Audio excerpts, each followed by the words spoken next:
शासन व प्रशासन इतकं निर्लज्ज झालेलं आहे की अक्षरशः आता पंचायत समितीमध्ये गाढव सोडण्याची वेळ आलेली, की चालू असलेलं जे आंदोलन आहे त्याची कुठली या ठिकाणी दखल घेतली नाही. तसेच आजपर्यंत आपण बघतोय की रोजगार हमी योजना देखील या ठिकाणी नवीन मंजुऱ्या देखील चालू झाल्या नाही.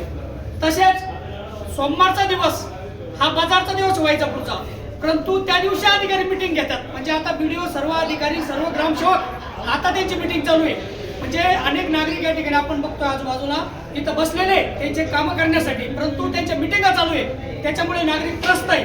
असे अनेक प्रश्न या ठिकाणी हे शासन आणि प्रशासन सोडित नाही.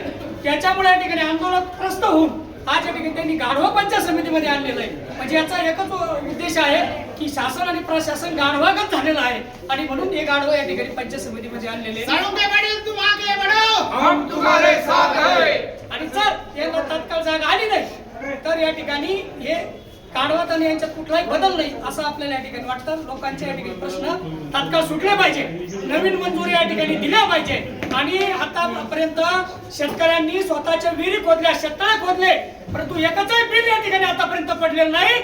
या हरामखोर पुढाऱ्यांचं या ठिकाणी लाखो कोटीचं बिल या ठिकाणी निघतं, परंतु शेतकऱ्यांनी स्वतः कर्जाचा डोंगर करून विहिरी खोदल्या, शेततळे खोदले, परंतु त्यांचं बिल या ठिकाणी आतापर्यंत निघलं नाही. त्याच्यावर कोणी आवाज उठवत नाही आणि म्हणून खऱ्या अर्थानं या पंचायत समितीमध्ये या ठिकाणी गाढव या ठिकाणी सोडलेले आहे.